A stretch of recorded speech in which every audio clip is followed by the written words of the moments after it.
Welcome to Good Advice with Sherry Shone. I am Sherry Shone, your shiny shot, and we definitely need one today. I am based here in Colorado, where if you had not heard, the Denver Broncos and the Seattle Seahawks just finished playing the Super Bowl. So if you T-voted, I won't say anything. I guess we'll just call it that way. I'm not a football fan, but I am a fan of the topic we're talking about today. Today we are going to get down and dirty with the tarot and astrology with my girl, Terry Zimmerman. We're going to talk about a very adult topic. So let me give you a clue. So if you are a young person, a person that acts young, a person that's a little immature for this subject, please stop this video or stop watching now and go see maybe a comic book or maybe a cartoon or something like that. The topic we're talking about is some real good sex and how the tarot can help you get that, and keep those fires burning. So just in case you missed it, I'm not going to talk about the score, but I'm definitely going to talk about a little bit of the Super Bowl. Here's my top 5 things that happened in the Super Bowl.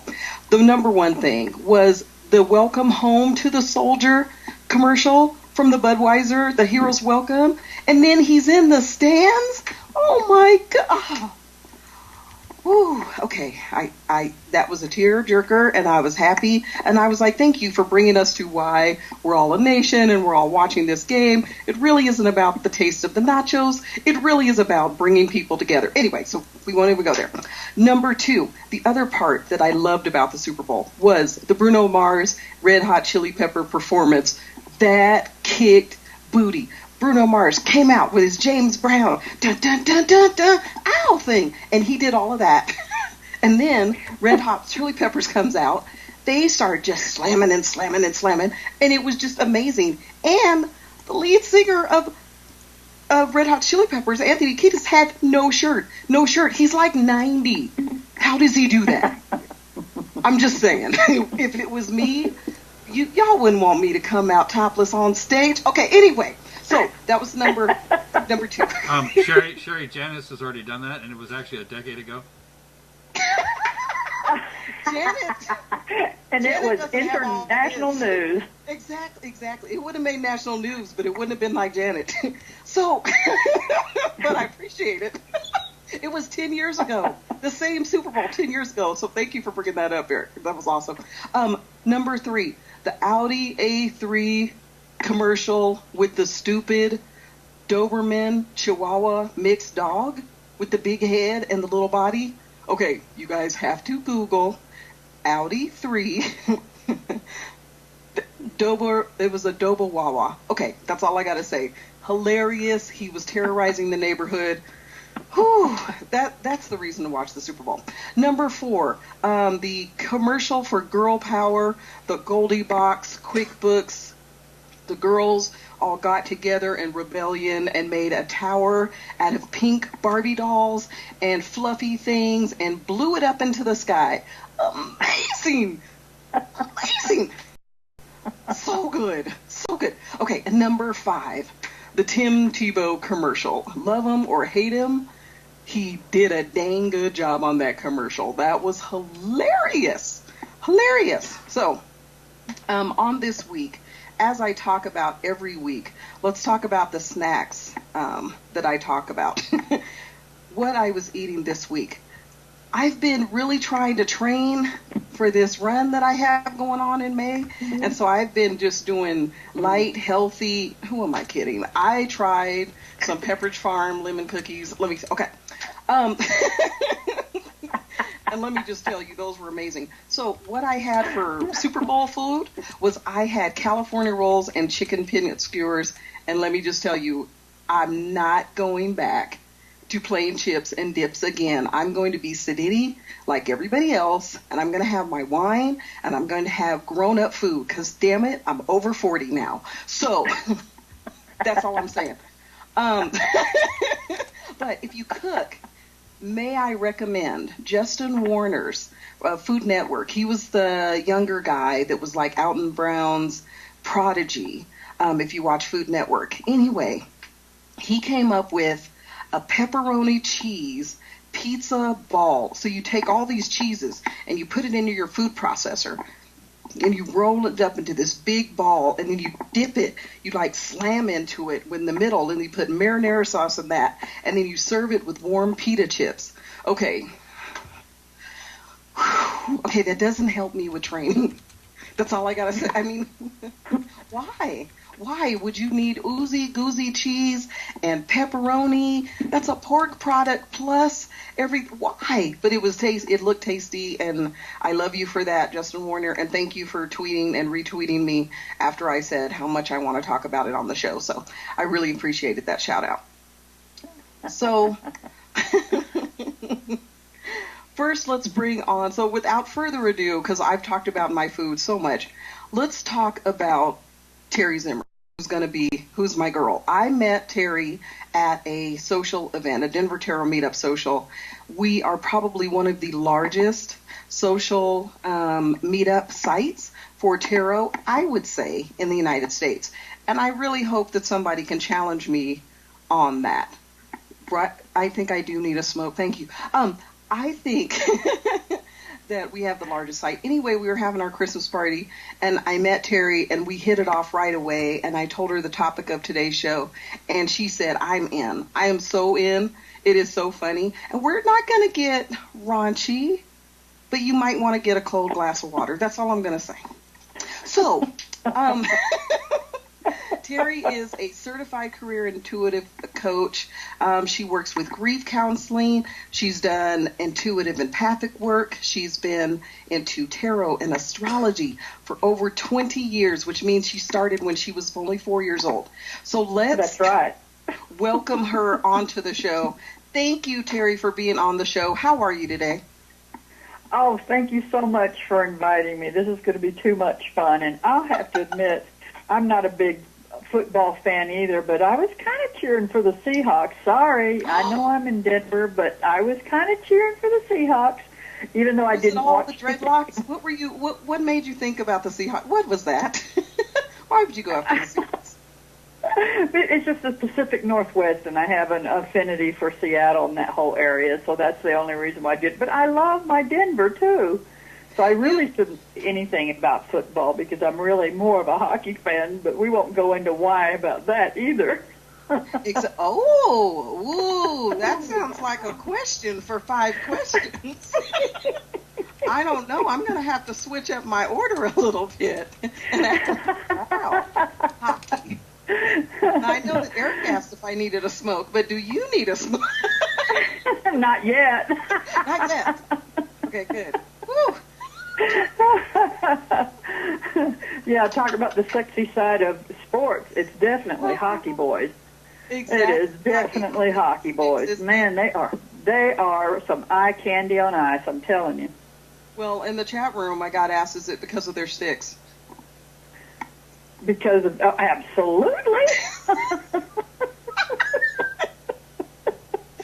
Oh, bad. Yeah, and they wrap them to their protection and okay, so let's get started. Let's get started. We said we weren't going to get raunchy, so we maybe should shift gears, huh? I know, right? Yeah. So, okay, now that we're past football and it's over, whatever happened. We're all back to being who we are. So, you ready for your 5 questions? Oh, sure, why not?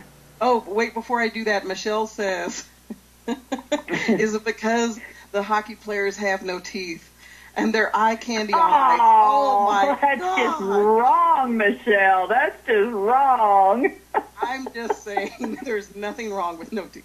Okay, so let's get to there can be benefits. There's benefits. You work with what you have. That's just wrong, Michelle. I'm telling you. That's just wrong. Okay, let's see. 5 questions. Number 1, because I had this as number 2, but now I have to ask. We already know the answer, but football or hockey? That would be hockey. And for all the reasons we've already covered, and more. And more. Okay, and number more. 2 for you. lingerie, or ain't nobody got time for that. Ain't nobody got time for that. It looks good on the floor. It and it does look good on the floor. Let me tell you. Okay, so by the time you do your makeup and your hair and you have lingerie and you're all put together and everything's sucked in and lifted up and lifted way up. You're tired. So I don't even understand why putting on. No, it's all for him, and you know what? I can please him without all of that. So let's just cut it to the chase and have some fun. Let's just stop it. And then Eric says, because he says edible, and then it's a snack. Okay, he's going off the. Okay, so, but it's true. He's talking about edible panties, and no, thank you, no. And we are going to have to pull a card to see which card represents that. So, so the next thing. You go, girl. Right? The next thing is oddest fail you ever did for a suitor. So the craziest thing you ever did to catch somebody's attention. Oh, my gosh. I allowed a man to chase and have me in an apartment complex grounds. No. Outside. It was nighttime. I can't believe I admitted that on a public airway. That is awesome. Well, you know, those nighttime adventures, they're hot, they're steamy, they're very devil card. And it was a one-time thing and never happened again. It was an extraordinary circumstance. It was one of those perfect storms. It's just and I couldn't replicate it if I wanted to. Well, you know, but there's always YouTube, so it's good that you Oh. Because we don't want you to become the internet celebrity that you are, and then all of a sudden. Yeah, right. Well, this was way back in my youth, honey. I wouldn't do that today. Oh, good. Okay, good. Yeah, I'm not doing it either because I own real estate. So now I could get in trouble. They could come take my shit away. So, big game pizza ball or California rolls? I'm sorry, say it again. Big game pizza ball that I said that Justin Warner recommended for today, or California rolls? Oh, California roll, baby, all day long. All day long? All day long. I mean, look at the phallic image of that California roll. You have and then to look at the big-ass greasy ball. No. No, you don't. I really hope he's not listening. We weren't going to do this. If we didn't mean to offend your pizza ball. But, just saying, there's a time and a place. And what we're talking about, you don't want pizza. Yeah, but not in my life. But not in my life. Oh, my goodness. Oh, my goodness. Okay, so number 5. High heels or no shoes at all? No shoes at all. Yeah, I can't jump. I can't even walk in those things. Again, this is another tool for a man to excite a man. I want to know what's he going to do for me. Oh, those are for men. They're not for women. It's to make your legs straight and your butt stick up in the air so that you're looking like. And they have calves. I have those Colorado calves. So my calves are a circumference of, I don't know, a baguette. They're pretty big. So they're... Yeah, I'm barefoot.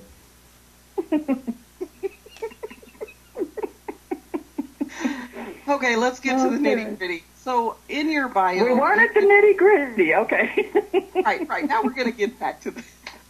All right, let's get serious now. Now that we've had our silly, we've had our crass, we've had our grunge, if you will. Now let's see if we can be...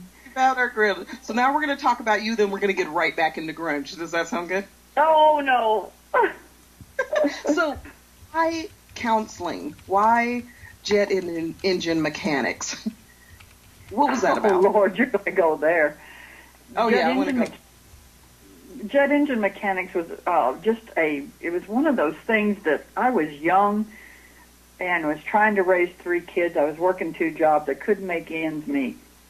And it was right after the Vietnam War, and so it was one of those things where the United States Air Force was a part of my family, and it just seemed like an option then because they had been courting me for a while. And it would seem like it would work. When I went to join the Air Force, I said, I'm not going in if you're going to make me a nurse. I can't do it. And I'm not going to go in if you're going to put me in the kitchen. I'm not going to do that either. Right. And I said, so I want a guaranteed job. And when I went in to sign up, there was only 2 jobs that they would guarantee me. One was jet engine mechanics. The other one was painting airplanes.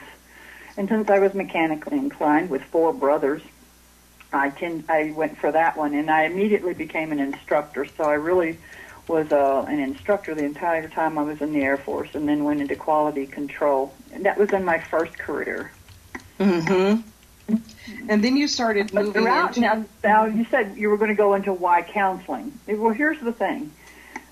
I have this affinity for men, of course, but I also have this... There seems to be this magnet on my forehead or something that says, I'll listen to anybody. I'll listen. You know, I'll talk. I'll give you my opinion. And I have to say that, you know, I've had this discussion very recently about how I am harsh. And someone else said, to clarify that, no, you just cut it to the chase.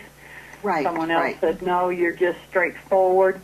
You know, and I'm not, you know, it's because I spent 15 years in the blue-collar world having to, I mean, I'm like the only woman in a shop of 1,500 men, 300 men, the only female. Wow. And they really tried to run me off by embarrassing me, like right away. Okay. And so I learned, unfortunately, a really bad habit of being crass. You know, so I was really... It was a defense mechanism that worked for me back then that doesn't work for me now. But I think I sometimes have those rough edges that, you know, I don't know how to explain it. But people tell me things, and I mean, they tell me things. Yeah. They tell me everything. These married men and single men, and tell me how to get laid, how to get their wives to... Right, but isn't that part of the gift? Isn't that part of being a great healer, is part of being that great listener? I think so. And then, you know, my career in sales was, you know, to be a good salesperson, you have to be a good listener. And so I honed my listening skills, but what blew me away early in my career, my early life, was that people wanted to tell me things that I didn't think they would tell a counselor or a priest or anyone else, maybe a priest in confession. I mean, they told me strange stuff. I was they like, tell you strange things. Yeah. Right. So, you know, so I tell people I'm fearless. I've heard it all. I don't think there's anything I haven't heard. No. And I think with our profession, sometimes people might think, wow, why would you tell your tarot reader? Why would you tell your practitioner? Why would you tell your spiritual minister? Why would you tell your astrologist things you would never tell to a counselor? And I think it's because of that awareness that we are still people. I don't know. Sure. And then I think there's this allure of the mystery. I mean, think about the tarot cards, astrology, any of that esoteric work, there's this aura of mystery around it. And I think when people are dealing with strange things that they wouldn't talk to their counselor or their minister or their wives, their husbands, whatever about, it's because there's some kind of mystery, some unknown element to this quandary, this angst, this question that they just, you know, so they have this mysterious problem, if you will, or concern, and they want it, and they take it to us because I guess the mystery connection is there. That's the only thing I can think of off the top of my head. Exactly. No, I totally agree. Now, we're going to start talking definitely about sex, the tarot, divination, astrology. But one more thing that I want to ask about you and your business is when people are considering hiring you, what do you think they should know about you that lets them know if they are a client that needs to come to you? For one, they'll know that they're not going to be judged, and I want them to know that they will be heard. They will be seen, heard, and they will be validated by coming to see me. Absolutely. And that's my gift to them, regardless. Absolutely. Absolutely. So let's get down into the dirty. You ready? Let's get dirty. Let's get dirty. Okay, I hope you have your major cards out, and I want those that are in the chat room. And heck yeah, I want those in the chat room and those watching also to get their major arcana card out, because we're going to do a exercise that I got when I was looking at Paul Hughes Barlow's website. He's an internationally known tarot reader over in the UK, and he has a section of his website that mentions the major arcana and how they suggest certain aspects of love life. So what I want to do is take out our major arcana cards, and I'm going to say one major arcana card, and I want us to go back and forth on what kind of lover this person would be. So if I had a client and we saw that their lover was represented, or their what they needed as far as a love life was represented by the Chariot, what would you think that is telling me for that client? That they think their lover is the Chariot? If you saw the Chariot as their lover. Oh, I'd say this was a man who's in charge and on the move. A man, a woman. It's definitely on the chart. He's got a hold of the reins and he's in control. He might even be, a little on the. He might put some S&M in there. I'm not certain. I'd want to see some other cards to confirm that. Michelle agrees with you. She says dominatrix. Definitely. I mean, just the way you see that if you don't have this at home, then hopefully you can see my card. But basically, for those viewing in, the Chariot definitely is someone who has the reins. He has the wand. He has the lovely Sphinx right next to him that are black and white. So he or she might be somebody that definitely likes to take charge. And as you mentioned, really wanted to keep going. I mean, they might be really lasting as well, right? They might want to play for a while. At all, the S&M, that, like I said, I would want to see some other cards to confirm that. It could just be, like we had said before, this is someone who's in charge of their sex life and in charge of this aspect of their lives anyway. They don't have any angst about it at all. They're the leader. They're the leader. Yeah, they're the leader. They really don't have any apprehensions about what they're doing at all, right? There you go. None whatsoever. None whatsoever. You say touch here, and he goes, okay, how hard? How soft? I'll do it. Absolutely. And Michelle says they have the whip and they are in charge, and they have the will and the determination, and that is correct. That is absolutely right. Absolutely. Okay, let's bring out another card. Let's see. The Fool. Oh, I love the Fool. The Fool is that adventurous one. That's the one that's going to take you out into the grounds of the apartment complex and say, let's do it right here. But okay, so here's my concern about the Fool card. The Fool card, let me know if you agree, but with me, I would kind of think that they don't know what they're doing yet. Right? So they might be adventurous. They might be risky, but they're kind of like that new experience. Michelle even says the virgin. So they're up for it. But do you think they really know where to put their hand? Or not. I don't know. He's got that big pole. He's carrying that big pole with that bag with a lot of confidence. He has a lot of confidence, but he doesn't know where to put his hands. He doesn't know. He has his little knapsack. But yes, and that's where we come in and say, right here. right here. Put your hand right here. So you're going to be the teacher in that relationship with that fool. Maybe, right? I It's a think good so. chance. If somebody said that that was their partner or their lover, I would have to caution them that they may be the teacher. They may be the teacher in that one. It might be fun, but they may be the teacher. Okay, so on the opposite side of that, what about justice? Oh, I'm afraid I wouldn't like justice. I'm afraid I would have, although I might say that's just a Libra man, but see, I'm thinking men because I'm a woman. I'm automatically thinking we're talking about men. Mm-hmm. But this person, this lover, would always be interested in right positions, and I mean, I think they would have it in their mind that missionary is the only way, or doggy style is the only way, or whatever. They would have this. I just think they would be kind of, I don't know. I want to say the balance aspect is in there, but I still think it's more of a, I don't know, I want to say legalistic, but that kind of makes me think about our Hierophant too. So I'm a little wishy-washy on that one. What do you think? Absolutely. Well, in the chat room, we're hearing everything from "it's your turn to do that, I did it last time" to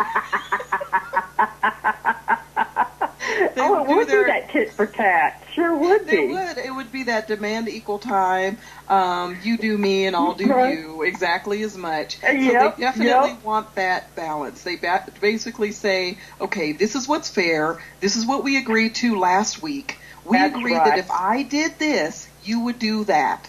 And I don't know why you couldn't put the dominatrix guy in there too, saying these are our safe words. Yes. Because it really is. It's almost like a role and responsibility, and there are rules, and there are games to play, but there's rules with those games.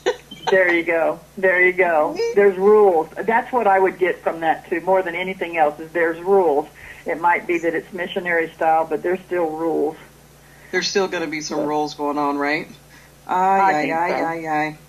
Okay, my favorite card, which would be the moon. So if your lover's the moon, what can you expect out of that lover? I would think this would be an extremely tender lover.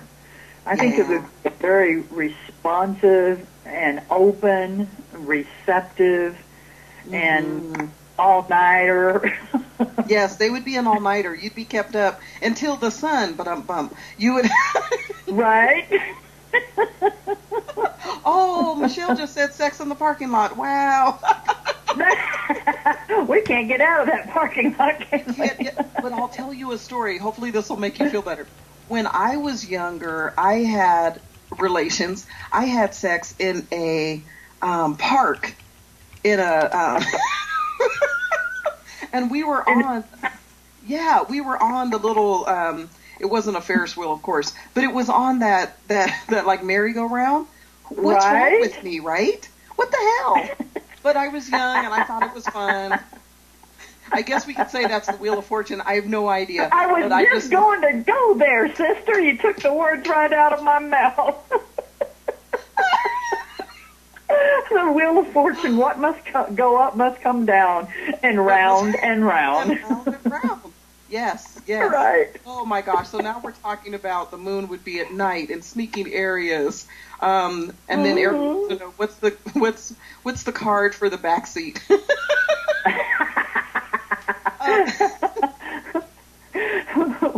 What would be the card for let's don't go there. That's pretty funny. Whoever he is, he's probably behind the chariot. Yep.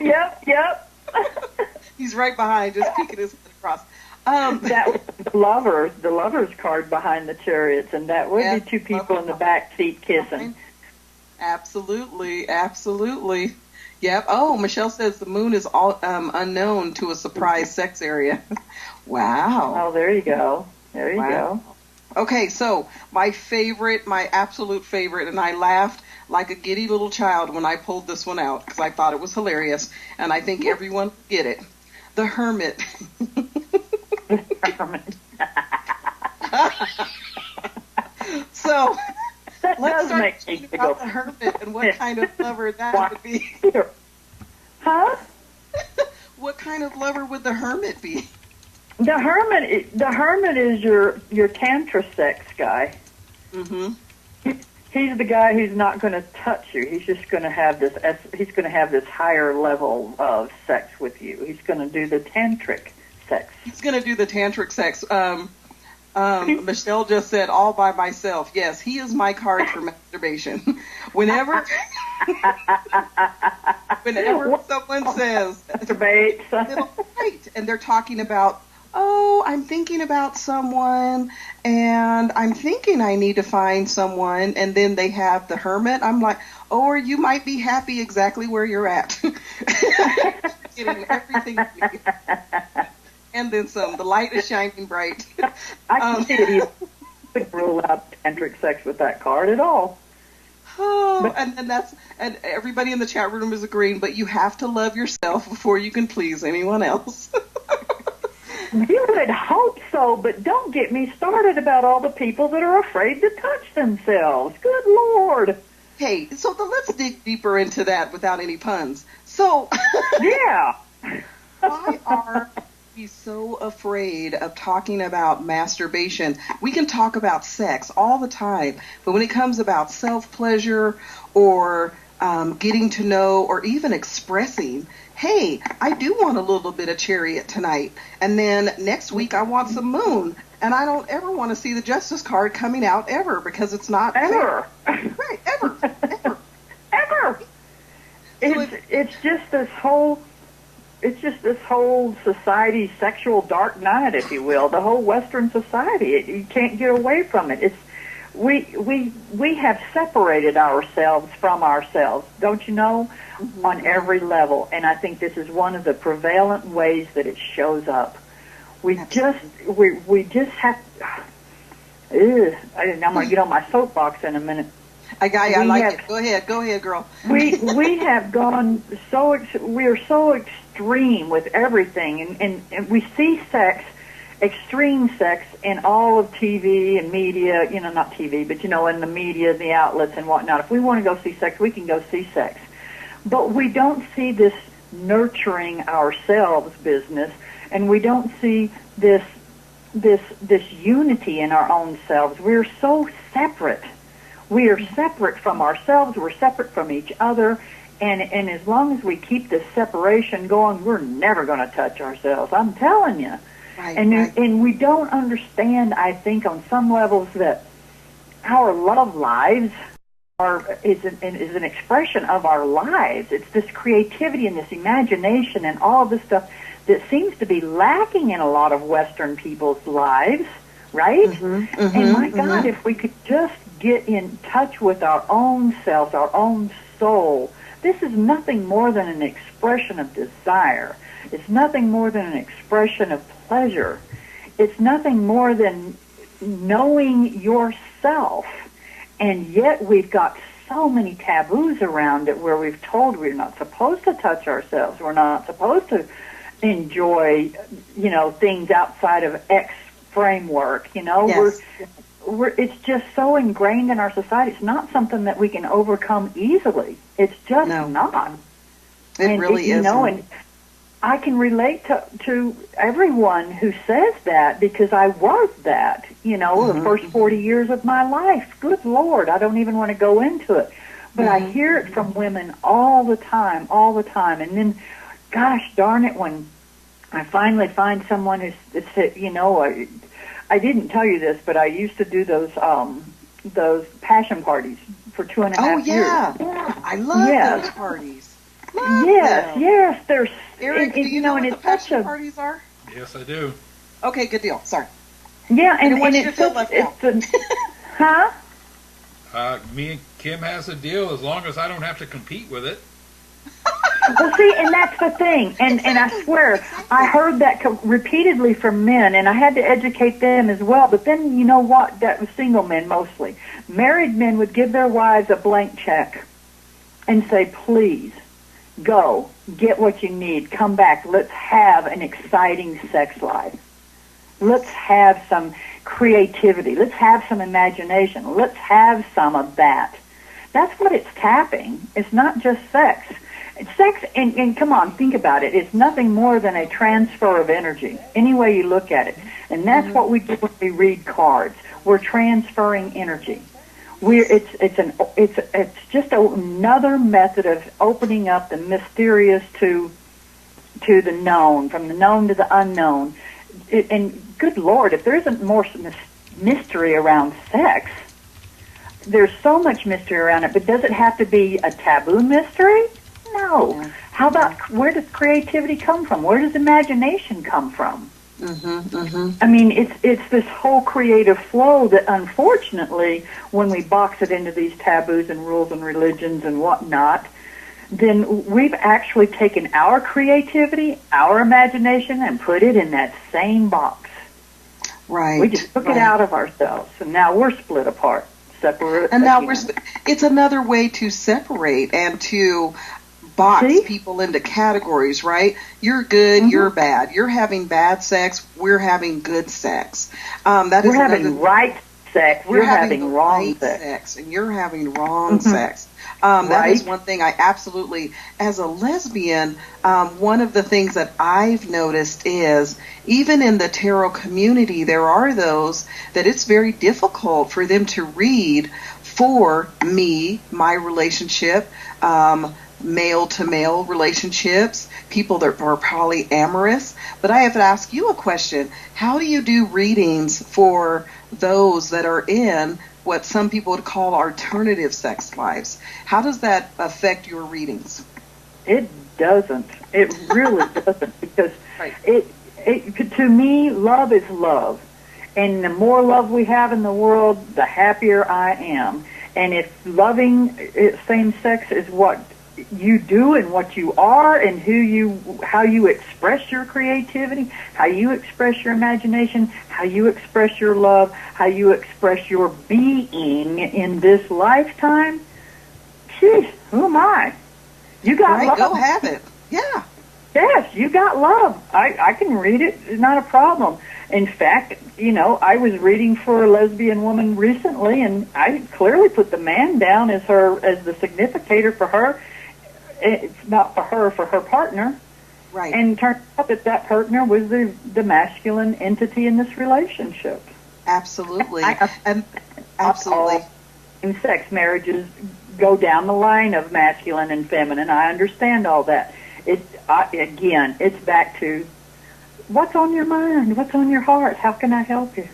Absolutely. And I never really saw this as prevalent as when I started learning anything about the Lenormand system of reading cards. And one thing that I noticed was in the forums or the groups that I was listening to, one of the things that they mentioned was when you're reading Lenormand decks, there's a almost like a significator for the man in the relationship and a significator for a woman in the relationship, and how many of the authors were now starting to use two women and the relationship cards and two men, or if you were in a polyamorous relationship, they had those other ones there. And I noticed that in the tarot community, I don't think we really go there. I think we just kind of go, it's a relationship, it's a relationship. It just kind of struck me as, wow, it was just a kind of a revelation, really, when I heard about it. Right. Because I'd never... I do the Lenormand as well. And in fact, I was using that as my example with my lesbian client. And she didn't have a problem with it at all. She goes, oh, yes, she's extremely masculine. And I think that you can read people because there's energies, and those energies are going to come by. So if you were to look at me and my lover's relationship, there are times when I'm more of a coin or sword energy, and there are more times where she's a cup or a wand. I mean, it just all depends. It just all depends. Sure. And I think it kind of transcends an actual sexual gender or... I think so. I truly do. I think we're reading energy. In my mind, I'm reading energy. I'm reading energy pure. Hopefully, I've separated myself from it enough to where I'm reading just the energy of those folks. And the cards are just energies, too. Again, the transfer of energy, just like we were talking about sex. Sex is just a transfer of energy. So let's talk about hot, really fiery, volatile relationships. So what would you think about a cups and fire relationship? Would that be something that, even if you think about astrology and those signs, is that something that you would kind of go, well, you could have, a wands and a cup relationship, or a fire and a water, and how does that really astrologically work out? I think that any combination works. Some have more challenges than others. That's my straight up answer to any of those questions. I would caution anyone with fire and water that it's got to be tempered, though. Because water can throw fire out, but also fire can boil water. So you have to think about tempering it, but that would just be, I guarantee you have to temper your relationship regardless of whether you're a cup or a fire or a sword or a, you know what I mean? It's almost back to that balance. To your question, huh? It's almost back to that balance. I think so. I think it's knowing the forecast. Okay, when you look at the morning weather and you say, okay, it's going to be cloudy today, it's going to be rainy today, it's going to be sunny today. Whatever it says, you have absolutely no control over that. Okay, but it's nice to know so you can prepare for it. Right? So when you're dealing with someone with these heavy energies, it's nice to know that person's a fire person. It's nice to know that person's a water person so that you can dress accordingly. Absolutely, absolutely. And then Kim has a question, which is, what do you do when you are born on a cusp of water and fire? Both of you. I think she's saying both of you are. Both of you are on the same cusp. That would be an interesting no, she says dynamic. no. Wait, I think she's typing again. Sorry. Okay, she wrote, no what do problem. you do when you are born on a cusp of water and fire? Okay. Well, you would probably dip your toe on both sides, but when you get down to the actual science of astrology, it's really a mathematical configuration, and you will fall one way or the other. You won't ever fall right on it. Okay. However, we know that the energies, it's like babies that come into the world, they are trailing angel dust, right? Right. So whatever the sign is that you're leaving, that the sign that you're leaving would be weaker than the sign that you're going into. That's your sign you're going into. So she was born on March 20th, so she has Pisces and Aries. So she's leaving Pisces and going into Aries. So right? her Aries would be taking over, and because Aries is cardinal, right? Wouldn't that have something to do with it as well? Sure, it would definitely outshine the Pisces. It would definitely outshine it. And then if you look and see where her all of her other planets are, you could easily explain it. Absolutely. She would be more Aries than Pisces for certain, just because she's moving into Aries. Well, and I would think so too, only because I'm a very vain Aries, and I was born on April 14th. You're right there in the middle of it. So I think any Aries in your astrology chart just means that you're fabulous, because that's what I think. As an Aries, there's that, Sherry, and you go, girl. That's all I can say. I'm with you there. I think it's the Aries sign. I think it's right in there with the you go, girl, their trait. I mean, yeah. It is. And Leo's you guys are the leaders. You're the leaders of the pack, Aries are. You are the leaders of the pack. You're the firstborn. We kind of suck that way. Okay, so let's talk about which tarot card would be most likely to bring you breakfast in bed? Oh, now that would be an interesting one. Let's see. Which card would be most likely to bring you a breakfast in bed? Well, I know I'm thinking probably the Empress.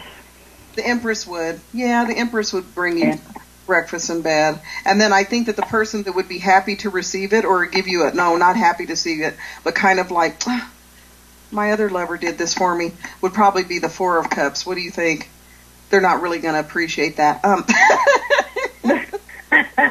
going to see it, they're going to go, kinda, honey.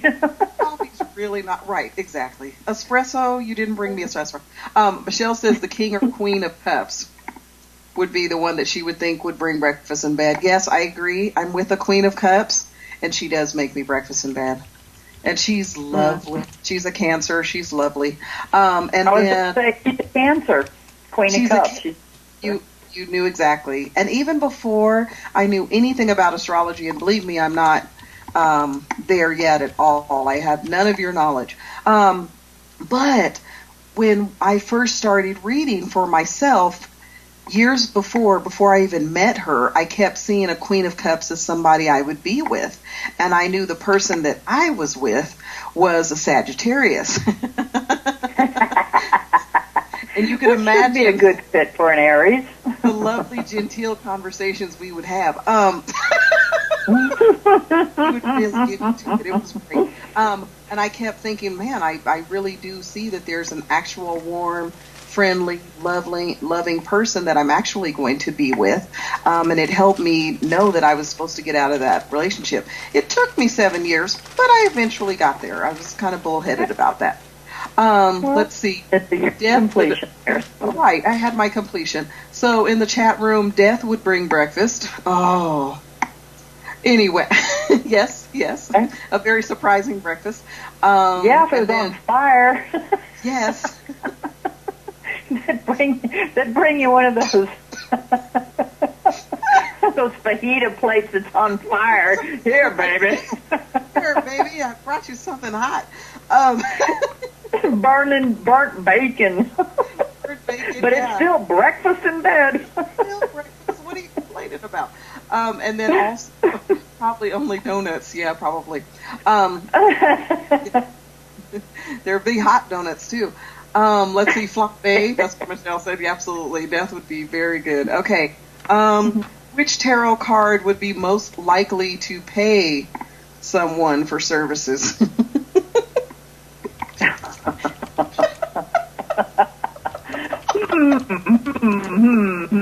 Probably, I know, the Hierophant, because he's out there and he's trying to hide anyway, so he's going to do it all back in the back room and pay somebody. The priest, right? So, you would be the priest. I knew you were going to go there. I knew it. And with that, we have now insulted, I think, almost any. We have been very diverse with offending everyone from the Broncos all the way down. It's awesome. We also have in the chat room the Fool, because he won't know any better. That's a good one. I like that one. Oh. Yep. Because he's trying to get trained, so he has to pay somebody to teach him how. He's gonna pay exactly. That's right.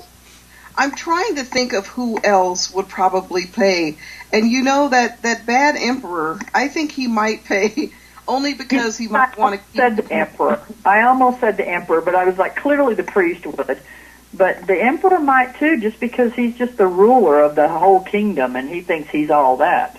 Right. He doesn't have time for a relationship. He wants to go get his and go back to his house and sit back on his throne. That's really what he cares about. And then Kim says the Fool is an easy card. It's called the X. Right. And some of us are just that good that their exes would pay. So you go, girl. And then the Temperance card we're also seeing because of the water sports. Oh, yeah, it's going there. And then also the Page of Wands would also pay for sex. Wow. Right. Okay, so any good advice for those people that are doing their own self-reads and they're trying to get attributes about their ideal lover? If they're in a relationship, if they're not in a relationship, what do they want out of a lover? From sexual positions all the way to, not the traits of, you want somebody kind or courteous or, would bring you breakfast in bed, but somebody wanting to do a reading and say, what do I need in bed? I'm not sure I understand the question. So is there a spread? Is there a way that you can see in the reading what are attributes about your ideal love or your ideal sexual experience? I don't think there would be, in my mind, there wouldn't be any significators or anything in that. I would do the spread and see what came up. And just see what comes up?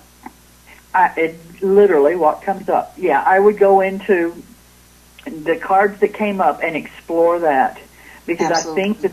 I think that the energy would literally just spell it out for you. Because if I were to say, I don't like the idea of saying the Queen of Cups is a Cancer, but it plays out that way 90% of the time. Yeah. It plays out that way a lot of times. King of Wands is going to be somebody that's probably, an Aries or a Sagittarian, a fire sign, those kinds of things. But when you get down to, the esoteric, what do I really want to experience in a relationship? Mm-hmm. What am I looking for in a relationship? The cards will be real clear.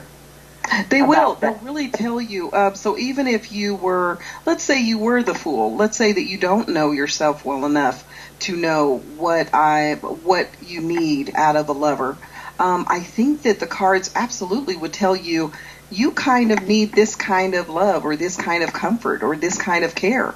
I really believe that. I agree. 100%.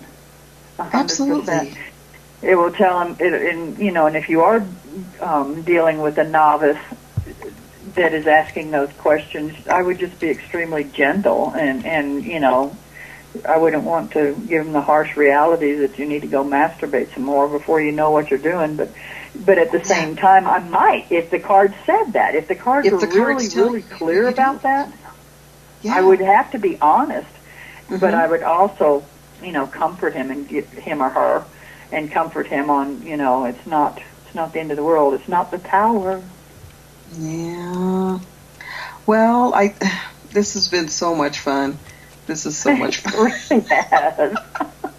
And I really do think that it's great that we can see where astrology and tarot, any of the divination tools, can be used to answer every single question. I tell my clients this. I tell this when we're teaching classes. If you want to ask the tarot what bathing suit to wear, you're going to get an answer. If you want to ask about a sex life, you're going to get an answer. I mean, it's really just that simple. It really is. It truly is. And I caution people when you're reading for yourself that it's much more difficult because it's hard to be objective, and your energy is mixed in it so much so that it's just so hard. It's like you have in the front of your mind this question, is Mr. Wonderful, is that the one? And you're trying so hard to make the cards say yes. In the back of your mind and your soul says, damn well that ain't the one for you. And it starts to show up both ways in the cards, and you're going, well, what is it? What is it? And you get all angst about. Just call Sherry, call me. We'll set you straight. We'll set you straight, right? Okay, yeah. So that's the next part of this is right. So now with your business, you do specialize in a thing called a soulmate party. Now, what is that? It's a lot like what we just did. It's a lot like what we just did. We're going to do readings. We're going to get clear about what we're looking for. We're going to ask the cards to tell us, what we might do to put ourselves in the path of that soulmate. We're going to ask the cards to show us what we might need to address to attract that soulmate. We're going to ask any and all things about that. So it's basically, the sexy side of tarot, as we just said, and what would the fool do on a date? Absolutely. That's lovely. That's lovely. Okay, our final laughing, oh my gosh, we can't believe we're going to pull a card for this, but let's talk about what card would talk about the ultimate orgasm, the absolute crazy, mind-blowing orgasm. The world, what else? It's everything. It changes your world. It just takes you to another plane. It takes you to another plane. It makes you reboot. It does. You know what? And I've never understood this. You know, my wife says she's got a headache. Well, then she needs to have an orgasm because it will take care of that headache instantly. And you know, that's a great point. And see, that's another reason why women need to masturbate, because they have headaches. Go rub one out, sister. That headache will be gone. Exactly. If you had an orgasm, that headache would absolutely go away. Absolutely. Instantly. Instantly. Mm-hmm. And maybe if you went to your local tarot reader like Terry Zimmerman, maybe if you hired her, sir or ma'am, then maybe she could help you figure out kind of the, like I was telling in the chat room, the ace. You could kind of show where that G-spot, where that hand. We can talk about all day long and female ejaculation and the whole business. We will definitely address that all out. This has been so much fun. Oh, and in the chat room they said he may have the headache. That's true, because there are definitely times when he'll go, you know what? But, you know, I did a reading for somebody, and I was using my Daughters of the Moon card. And I won't bring out the card because it's pretty funny. And we were talking about why her husband was being really distant. And when we looked in the cards, there was a card of a lady, and she was spread out, enjoying nature, and she was very, very bushy. And I said, I know what the problem is. I want that deck. I need that. Daughters of the Moon in the chat room, fur balls, exactly. Some people do not like fur balls. See, we have good advice about everything on this show. Absolutely, absolutely. Oh, thank you again for being on my show, honey. Oh, thank you so much. It was an honor, a pleasure, and a whole lot of fun, Sherry. Thanks again, anytime.